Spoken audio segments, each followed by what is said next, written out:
slowly jerked awake. "Where's the cannon?" he said stupidly. There was a crash behind them, and Uncle Vernon came skidding into the room. He was holding a rifle in his hands. Now they knew what had been in the long, thin package he had brought with them. "Who's there?" he shouted. "I warn you, I'm armed." There was a pause. Then, smash.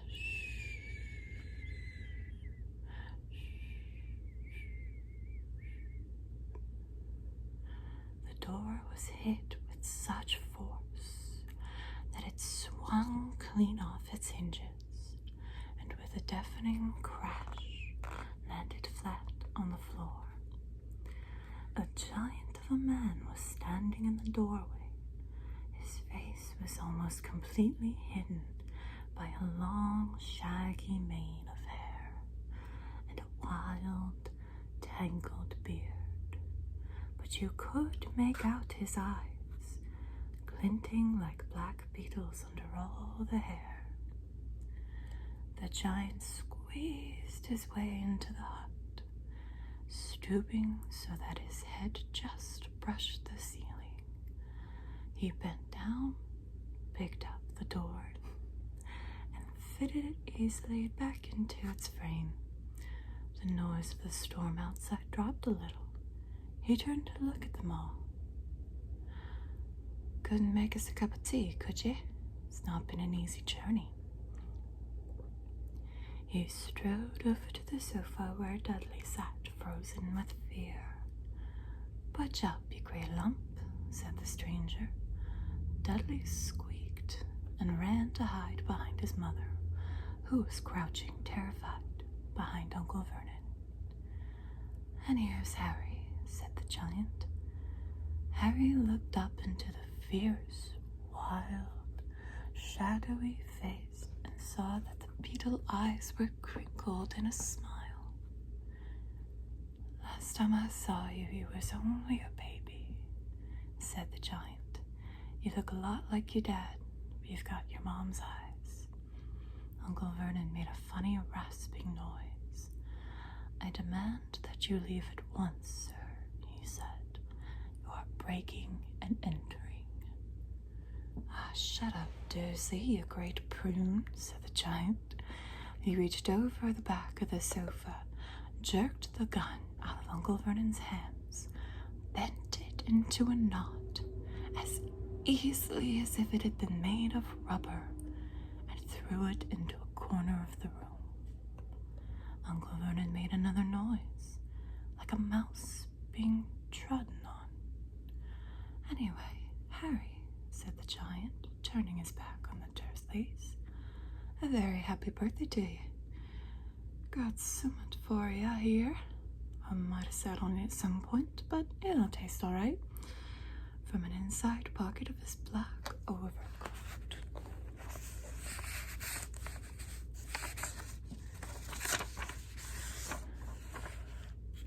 pulled a slightly squashed box.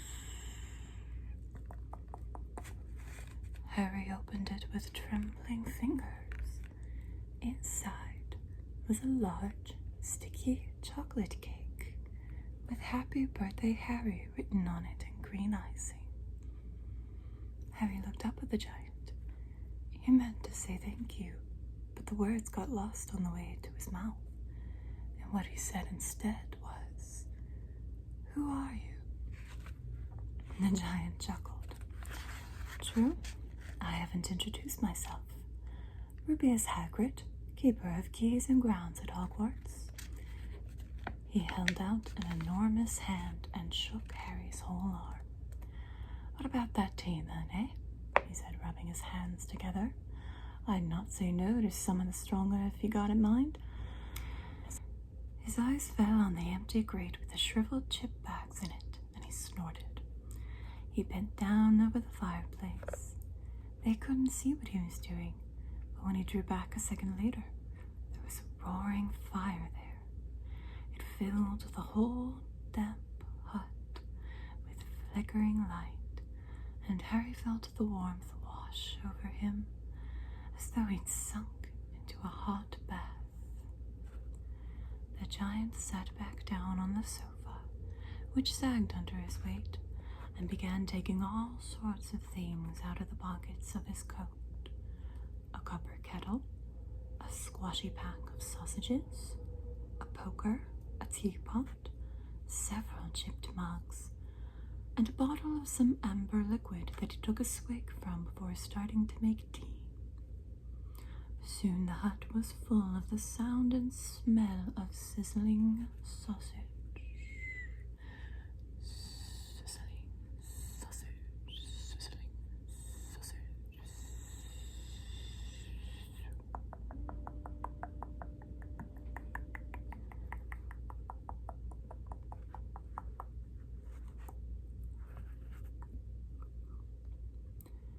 Nobody said a thing while the giant was working, but as he slid the first 6 fat, juicy, slightly burnt sausages from the poker, Dudley fidgeted a little. Uncle Vernon said sharply, "Don't touch anything that he gives you, Dudley. Dudley, Dudley, Dudley." The giant chuckled darkly. "Your great pudding of a son don't need fattening any more, Dursley, don't worry." He passed the sausages to Harry, who was so hungry.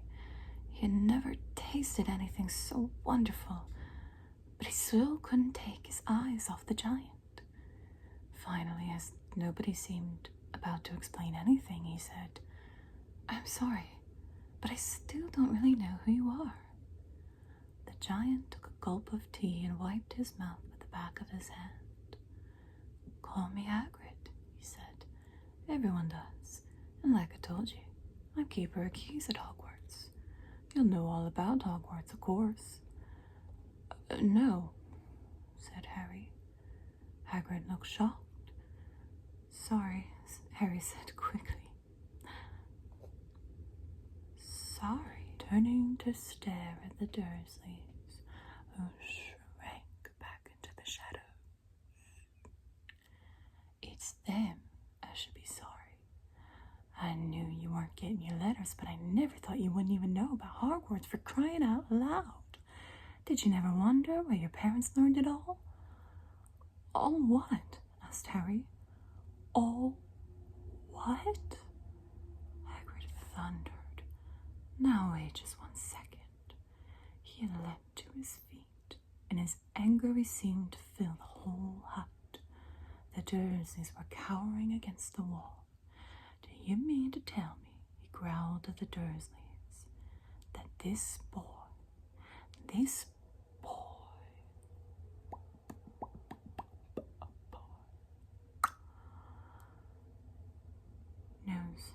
nothing about anything?" Harry thought this was going a bit far. He had been to school after all, and his marks weren't bad. "I know some things," he said.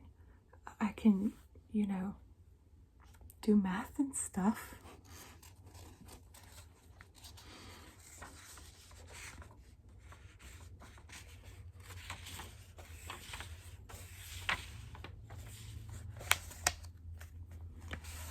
But Hagrid simply waved his hand and said, "About our world, I mean. Your world. My world.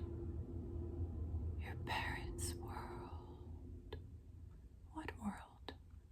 Hagrid looked as if he was about to explode. "Dursley," he boomed. Uncle Vernon, who had gone very pale, whispered something that sounded like Hagrid stared wildly at Harry. "But you must know about your mom and dad," he said. "I mean, they're famous. You're famous." "What? My mom and dad weren't famous, were they?" "You don't know. You don't know." his fingers through his hair, fixing Harry with a bewildered stare. "You don't know what you are?" he said finally. Uncle Vernon suddenly found his voice. "Stop!" he commanded. "Stop right there, sir. I forbid you to tell that boy anything." A braver man than Vernon Dursley would have quailed under the furious look Hagrid now gave him. When Hagrid spoke, his every syllable trembled with rage. "You never told him what was in the letter Dumbledore left for him. I was there. I saw Dumbledore leave it, Dursley, and you kept it from him all these years." "Kept what from me?" said Harry eagerly. "Stop! I forbid you," yelled Uncle Vernon in panic. Aunt Petunia gave a gasp of horror. "Go boil your heads, both of you," said Hagrid. "Harry, you're a wizard." There was silence inside the hut. Only the sea and the whistling wind could be heard. "I'm a what?" "A wizard, of course," said Hagrid, sitting back down on the sofa, which groaned and sank even lower. "And a thumping good 'un, I'd say. Once you've been trained up a bit, with a mum and dad like yours, what else would you be? I reckon it's about time you read your letter." Harry stretched out his hand at last to take the yellowish envelope, addressed in emerald green, to Mr. H. Potter, the floor, hut on the rock, the sea. He pulled out the letter and read, "Hogwarts School of Witchcraft and Wizardry."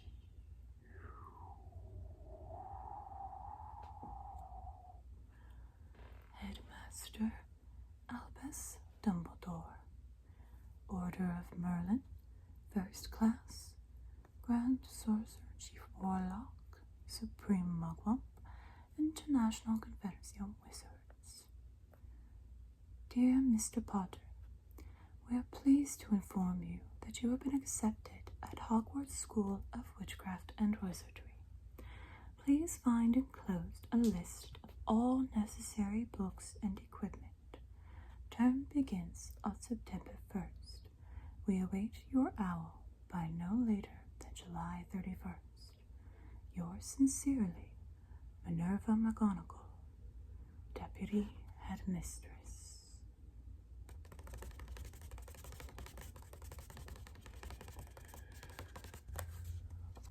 Questions exploded inside Harry's head like fireworks, and he couldn't decide which to ask first. After a few minutes he stammered, "What does it mean? They await my owl?" "Galloping Gorgons, that reminds me," said Hagrid, clapping a hand to his forehead with enough force to knock over a cart horse. And from yet another pocket inside his overcoat he pulled an owl, a real, live, rather ruffled-looking owl, a long quill and a roll of parchment. With his tongue between his teeth he scribbled a note that Harry could read upside down. "Dear Professor Dumbledore, given Harry his letter, taking him to buy his things tomorrow. Weather's horrible. Hope you're well. Hagrid." Hagrid rolled up the note, gave it to the owl, which clamped it in its beak, went to the door, and threw the owl out into the storm. Then he came back and sat down as though this was as normal as talking on the phone. Harry realized his mouth was open, and closed it quickly. "Where was I?" said Hagrid. But at that moment, Uncle Vernon, still ashen-faced, but looking very angry, moved into the firelight. "He's not going," he said. Hagrid grunted. "I'd like to see a great muggle like you stop him," he said. "A what?" said Harry, interested. "A muggle," said Hagrid. "It's what we call non-magic folk like them. And it's your bad luck you grew up in a family of the biggest muggles I ever laid eyes on. We swore when we took him in we'd put a stop to that rubbish," said Uncle Vernon. "Swore we'd stamp it out of him, wizard indeed." "You knew," said Harry. "You knew I'm a wizard."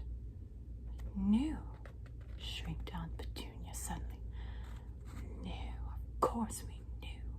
How could you not be? My dratted sister being what she was. Oh, she got a letter just like that and disappeared off to that school. And came home every vacation with her pockets full of frog spawn, turning teacups into rats. I was the only one who saw her for what she was, a freak. But for my mother and father, oh no, it was Lily this and Lily that. They were proud of having a witch in the family." She stopped to draw a deep breath and then went ranting on. It seemed she'd been wanting to say all this for years. Then she met that Potter at school, and they left and got married and had you. And of course I knew you'd be just the same, just as strange, just as abnormal. And then, if you please, she went and got herself blown up and we got landed with you. Harry had gone very white. As soon as he found his voice, he said, "Blown up? You told me they died in a car crash." "Car crash."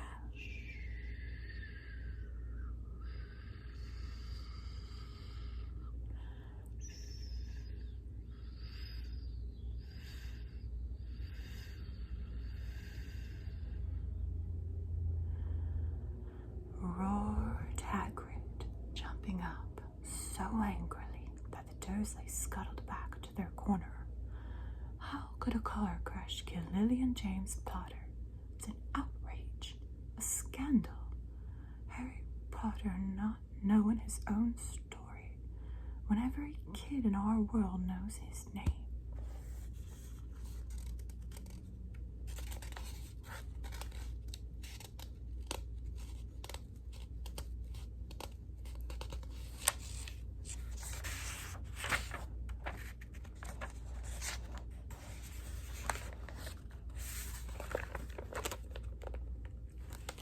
"But why? What happened?" Harry asked urgently. The anger faded from Hagrid's face. He looked suddenly anxious. "I never expected this," he said in a low, worried voice. "I had no idea. When Dumbledore told me there might be trouble getting hold of you, how much you didn't know." "Oh, Harry, I don't know if I'm the right person to tell you. But someone's gotta. You can't go off to Hogwarts not knowing." He threw a dirty look at the Dursleys. "Well, it's best you know as much as I can tell you. Mind, I can't tell you everything. It's a great mystery, parts of it." He sat down, stared into the fire for a few seconds, and then said, "It begins, I suppose, with a person called... But it's incredible. You don't know his name. Everyone in our world knows." "Who?" "Well, I don't like saying the name if I can help it. No one does." "Why not? Gulping gargoyles, Harry. People are still scared. Blimey, this is difficult. See, there was this wizard who went bad. As bad as you could go. Worse. worse than worse. His name was Hagrid Gold, but no words came out. Could you write it down? Harry suggested. Nah, I can't spell it. All right.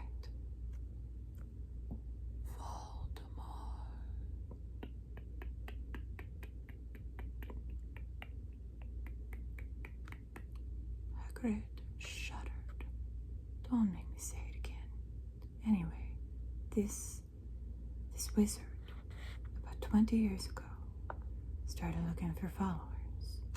Got him too. Some were afraid, some just wanted a bit of his power, because he was getting himself power all right. Dark days, Harry. Didn't know who to trust. Didn't dare get friendly with strange wizards or witches. Terrible things happened. He was taken over. Of course, some stood up to him, and he killed them. Horribly. One of the only safest places left was Hogwarts. I reckon Dumbledore is the only one you know who was afraid of. Didn't dare try taking the school. Not just then, anyway. Now, your mom and dad were as good a witch and wizard as I ever knew. Head boy and girl of Hogwarts in their day. Suppose the mystery is why you-know-who never tried to get him on his side before.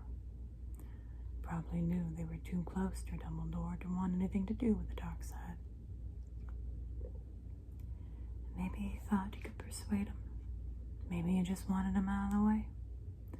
All anyone knows is he turned up in the village where you was all living on Halloween 10 years ago. He was just a year old. He came to your house and Hagrid suddenly pulled out a very dirty, spotted handkerchief and blew his nose with a sound like a foghorn. Sorry, he said, but it's that sad. Knew your mom and dad and nicer people you couldn't find. Anyway, you know who killed him. And this is the real mystery of the thing. He tried to kill you too.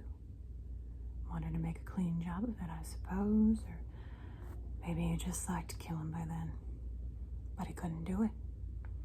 Never wondered how you got that mark on your forehead? That was no ordinary cut. That's what you get when a powerful, evil curse touches you. Took care of your mom and dad in your house, even.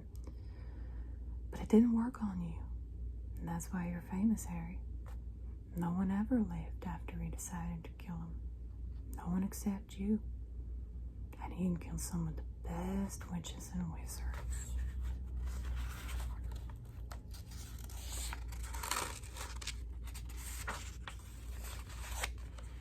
The McKinnons, the Bones, the Pruitts. You was only a baby. And you lived.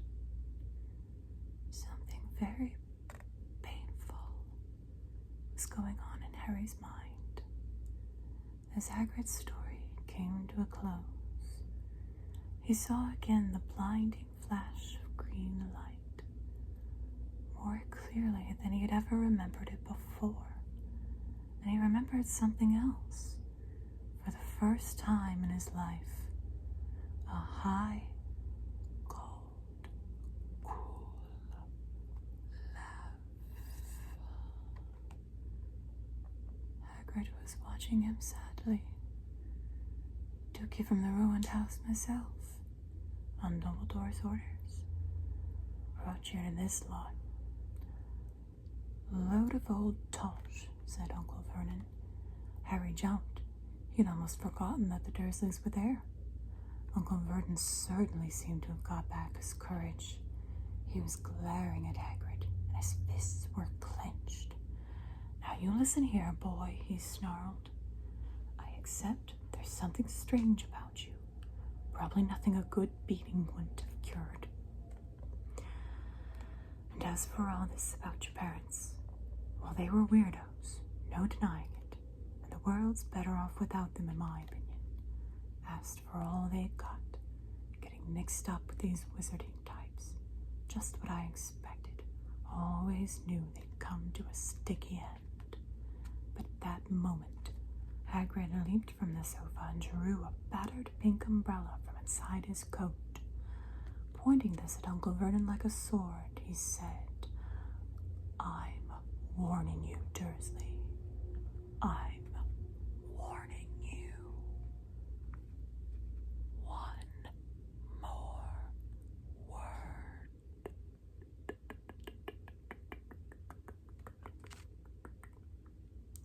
In danger of being speared on the end of an umbrella by a bearded giant, Uncle Vernon's courage failed again. He flattened himself against the wall and fell silent. "That's better," said Hagrid, breathing heavily and sitting back down on the sofa, which this time sagged right down to the floor. Harry, meanwhile, still had questions to ask. Hundreds of them. But what happened to... Sorry. I mean, you know who. Good question, Harry. Disappeared. Vanished. Same night he tried to kill you. Makes you even more famous. That's the biggest mystery, see? He was getting more and more powerful. Why'd he go? Some say he died. Got swallowed, in my opinion. Don't know if he had enough human left in him to die. Some say he's still out there, biding his time, but I don't believe it. People who was on his side came back to ours. Some of them came out of kind of trances. Don't reckon they could have done if he was coming back. Most of us reckon he's still out there, somewhere, but lost his powers. Too weak to carry on. Something about you finished him, Harry. There was something going on that night he hadn't counted on. I don't know what it was. No one does. But something about you stumped him all right. Hagrid looked at Harry with warmth and respect blazing in his eyes. But Harry, instead of feeling pleased and proud, felt quite sure there had been a horrible mistake. A wizard? Him? How could he possibly be? He spent his life being clouded by Dudley and bullied by Aunt Petunia and Uncle Vernon. If he was really a wizard, why hadn't they been turned into warty toads every time they tried to lock him in his cupboard? If he'd once defeated the greatest sorcerer in the world, how come Dudley had always been able to kick him around like a football?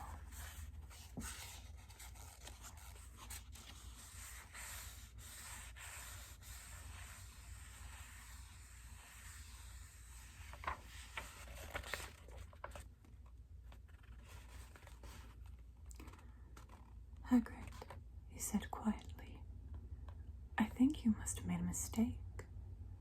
I don't think I can be a wizard." To his surprise, Hagrid chuckled. "Not a wizard, eh? Never made things happen when you were scared or angry?" Harry looked into the fire. Now he came to think about it. Every odd thing that had ever made his aunt and uncle furious with him had happened when he, Harry, had been upset or angry.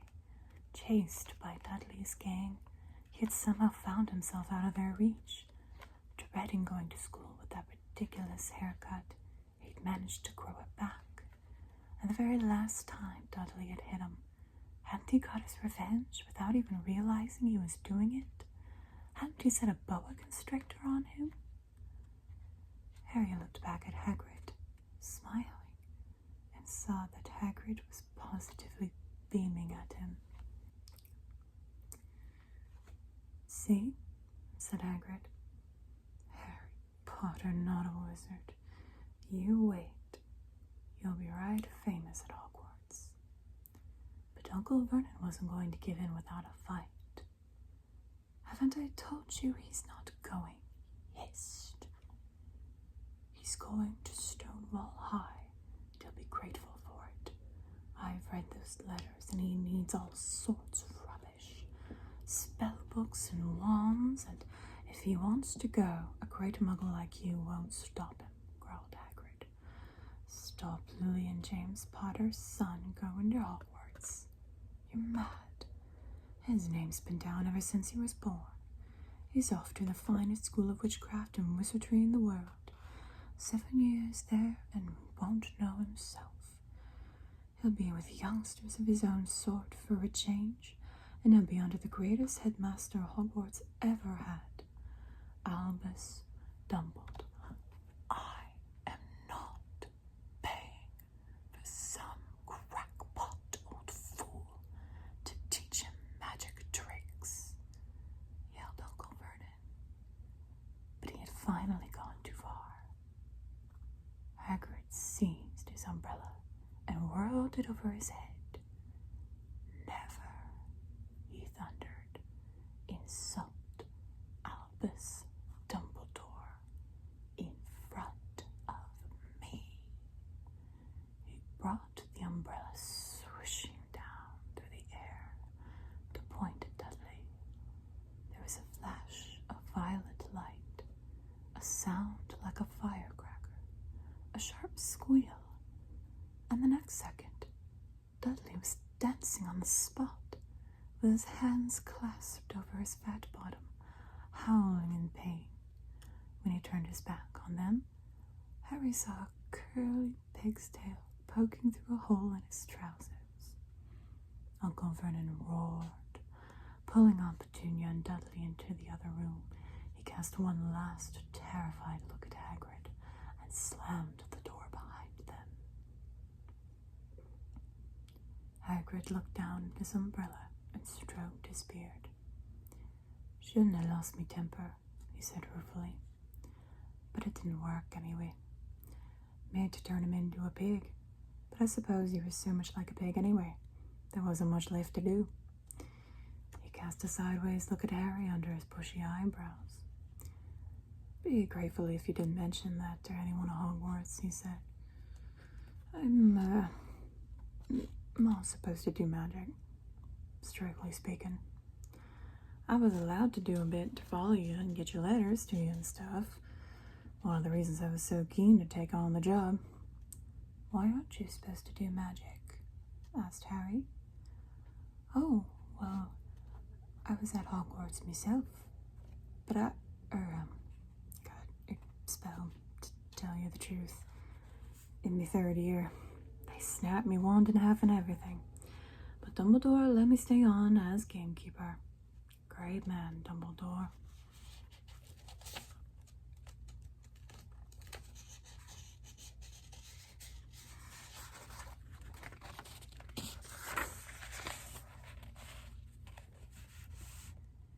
Why were you expelled? It's getting late. We've got lots to do tomorrow, said Hagrid loudly. Gotta get up to town, get all your books and that.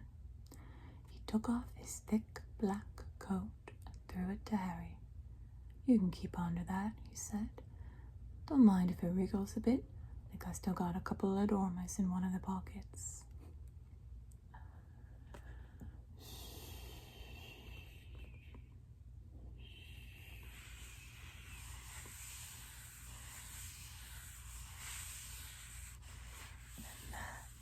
Is the end of chapter 4.